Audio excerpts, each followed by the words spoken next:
Pendant que les politiciens essaient de faire leur brouhaha, des bruits inutiles, les France-Africains, de bonnes nouvelles s'enchaînent ici au Mali. Chers peuples d'Afrique, recevez nos salutations. Plusieurs terroristes ont décidé de déposer les armes. Oui, c'est une information vérifiée et confirmée que nous avons jugé nécessaire de partager avec vous. Ces terroristes se trouvaient opérés dans la zone d'Aguelok. Si nous nous souvenons bien, Aguelok, c'est la localité où, en 2012, plusieurs militaires maliens, paix à leur âme, ont été massacrés. À leur tête se trouvait un capitaine, le vaillant, le grand héros, Sékou Traoré, communément appelé Bad. Un monsieur qui, avec ses combattants, ont refusé de se rendre. Ils ont tenu plus de 5 jours de combat. Ils devaient être ravitaillés à partir d'un convoi, à partir d'un logistique dirigé à l'époque par un autre colonel puissant du Mali. Mais puisque 2012 a trouvé que la France-Afrique avait désarmé presque toutes nos armées. Donc, ce convoi qui devait sauver ce capitaine avec ses hommes du camp d'Aguelok est aussi tombé dans une embuscade. Et malheureusement, c'est fait un carnage du côté d'Aguelok. Beaucoup de militaires ont été exécutés, c'est-à-dire le couteau passé à la gorge, le ventre. C'est pitoyable de décrire une telle scène. Cette même localité d'Aguelok, depuis 2012, était contrôlée par les bandits que certains ont obligé le Mali à signer un accord avec eux, un soi-disant accord de paix, qui en fait était un accord de partition du Mali. Un soi-disant accord dit un accord d'Alger. D'ailleurs, les ténors de cet accord, chassés de Kidal à la suite de l'opération Repos éternel, décidée par les ministres de la Défense du Mali, beaucoup de ténors de ce mouvement se retrouvent du côté d'Alger. Et d'ailleurs, c'est l'un des points qui fâche aujourd'hui entre les Mali et Algérie. Les terroristes qui ont déposé de rendre leurs armes, c'est des gens qui opéraient dans la localité d'Aguelok. Ils opéraient dans cette localité depuis un moment. Et bien qu'Aguelok ville, c'est-à-dire les chefs provinces, comme ça s'appelle dans beaucoup de pays. Ici, chez nous, on ne dit pas province, nous parlons plutôt des régions. Le chef-lieu de la région, c'est Aguelok ville. Aguelok ville a été récupéré par les FAMA, les forces armées du Mali, et juste après la libération de Kidal. Mais ils étaient restés terrés dans des petits coins. Vous savez, c'est des zones désertiques où par endroits, nous avons des collines, nous avons où ces gens-là peuvent s'abriter. Le Mali, c'est vraiment très vaste aussi, hein, ça il faut le dire. Finalement, face à la pression, maintenant il faudrait voir pourquoi ils ont décidé de déposer leurs armes. Cela intervient après la neutralisation d'Abou Zeifa. Abou Zeifa, l'autre jour on en avait parlé, ça faisait partie des 2 bonnes nouvelles qu'on avait communiquées. Ces gens, pourquoi ils ont décidé de déposer les armes? Pour 2 raisons clés, ce qui nous a été dit. La première raison, c'est que la pression est mise en place par l'état-major du Mali, ne laissant aucun répit à ces gens. Vous sortez votre tête, vous êtes accueillis par des vecteurs aériens. Vous tentez quelque chose parce que là-bas, c'est l'espace désertique. Ce n'est pas comme le long de la frontière avec la Mauritanie, où par endroit, vous pouvez avoir du désert, mais l'autre endroit, une savane, voilà, un peu dense. Au nord du Mali, c'est dans beaucoup d'endroits, en tout cas à Aguelok, c'est pas comme ça. À Aguelok, c'est du désert. Par endroits, vous avez une sorte de gravier, une sorte de gravier, souvent un peu rouge. Oui, c'est ça, un peu l'environnement d'Aguelok. À ce niveau, c'est du désert. Les déserts à l'état pire, les déserts à l'état dur, où on n'a presque pas d'arbres.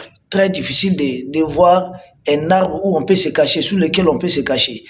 Donc, face à la pression de l'armée malienne qui essaie de frapper du matin au soir, comme l'a dit le colonel Assimi Goïta même, pour la libération de Kidal, ça dit jour et nuit, c'est des endroits qui sont pilonnés. il y a le moindre mouvement. Et ça, il faudra ajouter aussi le partenariat avec la Russie. Parce que dans le cadre de ces partenariats avec la Russie, il y a le Mali opère aussi à partir d'un satellite russe. C'est-à-dire, il y a des satellites russes qui aident le Mali à surveiller tout son territoire. Donc, des endroits où nous avons des savanes sont des endroits qui échappent un peu au contrôle des satellites. Mais, partout où nous n'avons uniquement que le désert, là-bas, ça chauffe. Donc, à force de frapper ces gens-là, soumis à une forte pression, et c'est des endroits, pendant cette canicule, des endroits qui sont presque inhabitables, en ce moment, et sans une assistance réelle. Donc, dans cette canicule, des endroits qui sont presque inhabitables, en ce moment, et sans une assistance réelle. Donc, ils sont exposés, ils ne peuvent pas faire autrement. Et donc, je pense qu'ils ont pris la bonne raison de venir se rendre. Deuxième raison, ces gens-là se retrouvent coupés aussi de leurs maîtres, des gens qui les avaient mis en mission. L'aménagement est out. L'aménagement n'est plus au Mali. Barkhane est out. Et les Américains sont en train de quitter le Niger, pourtant qui n'étaient pas loin de leur position par rapport à Agadez. Donc, ils sont out, ils sont coupés de toutes leurs bases, ils n'ont pas de soutien. Ils ont décidé de déposer les armes. Ils arrivent avec combien d'armes? Ils sont arrivés avec 5 pick-up lourdement armés, des pick-up qui portent des mitraillettes qu'on appelle 12-7. Ils ont amené d'autres types d'armes, des roquettes, d'autres types d'obus et autres. Toutes ces armes ont été rendues à l'état-major du Mali. Ils ont déposé les armes. Ils ont décidé eux-mêmes de se rendre aussi. Maintenant, est-ce un piège? Nous ne savons pas grand chose. Un piège, on ne vient pas avec ses armes, on demande peut-être à être intégré. Mais ils décident que le Mali tranche de leur sort.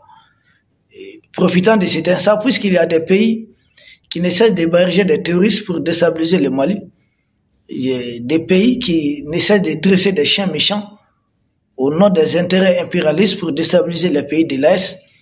Nous pensons que les pays de l'Est aussi viennent d'avoir une occasion en or, viennent d'avoir les moyens aussi de dresser des chiens méchants pour les envoyer aux gens qui font la même chose. Et c'est ça la réciprocité. Vous m'attaquez, je vous attaque. Vous essayez de me déstabiliser, j'essaie de vous déstabiliser. Si vous niez que vous n'y êtes pour rien, moi aussi je jure que je ne suis pour rien. C'est comme ça entre les États, c'est une question de rapport de force. Nous ne serons pas là à continuer de citer ou de vouloir pleurnicher un tel pays nous fait ça, non. Dorénavant, vous envoyez votre chien nous mordre, nous envoyons le nôtre aussi vous mordre. Et je pense que l'avenir de ces terroristes qui ont décidé de déposer sous la pression du Mali et couper de leur base les armes, pour moi c'est une chose qu'il faudrait positiver.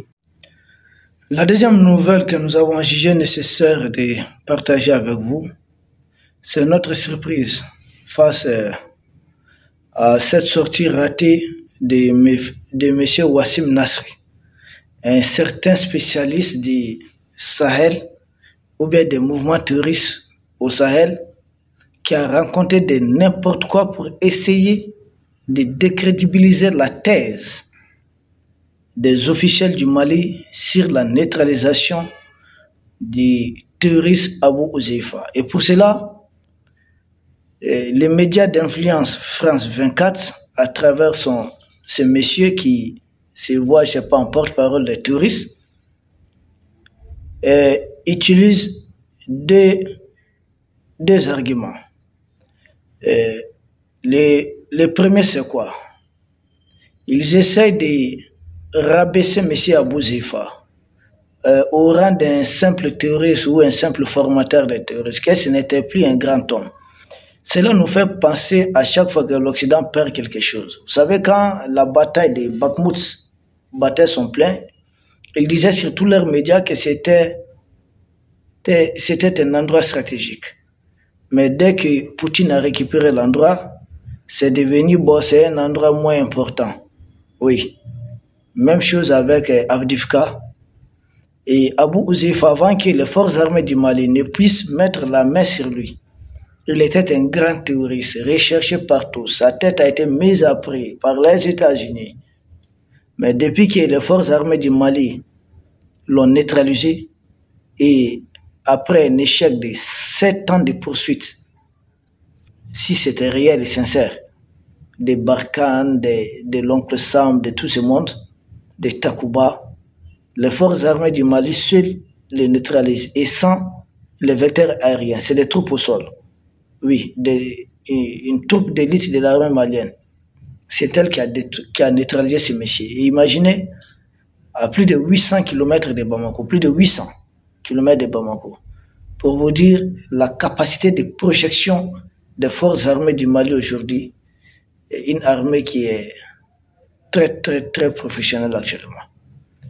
Donc le premier argument, c'était d'essayer de banaliser les personnages ou la personne d'Abou Zeifa, parce que pour nous, souvent, c'est même un personnage qui joue le rôle d'un terroriste par ces gens-là. C'est-à-dire quoi? C'est des gens qu'ils ont fabriqués, qu'ils ont activés, mais en réalité, c'est leurs mercenaires.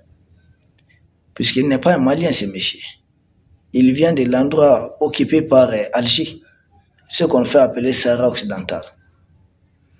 Deuxième argument, ils ont essayé, bien sûr, d'attribuer cette victoire à un groupe armé du Mali, notamment les MSA. Les MSA même, à travers son secrétaire général, il dit que non, ce sont les FAMA qui ont mené cette opération. Mais M. Wassim Nasr, qu'est-ce qu'il fait? Il fait jouer un film. Il dit que non, c'est des gens de MSA qui étaient derrière un bétail, et puis le bétail a conduit cette troupe au niveau des Namo, et à ce niveau se trouvait Abou Zeifa. Quand ils se sont rendus compte que c'est Abou Zeifa, paf, ils ont commencé à tirer, ensuite c'est une course-poursuite, puis l'armée malienne a intervenu, isolé un bon monde, puis le MSA a neutralisé les messieurs. Mais ça, c'est un film là. C'est un film qu'il a joué comme ça. Rien ne tient debout. D'abord, là où se trouve Abou Zeifa, ce n'est pas un endroit où tu viens avec un troupeau de bétail, tu entres sans qu'il y ait une force pour te contrôler. C'est pas possible.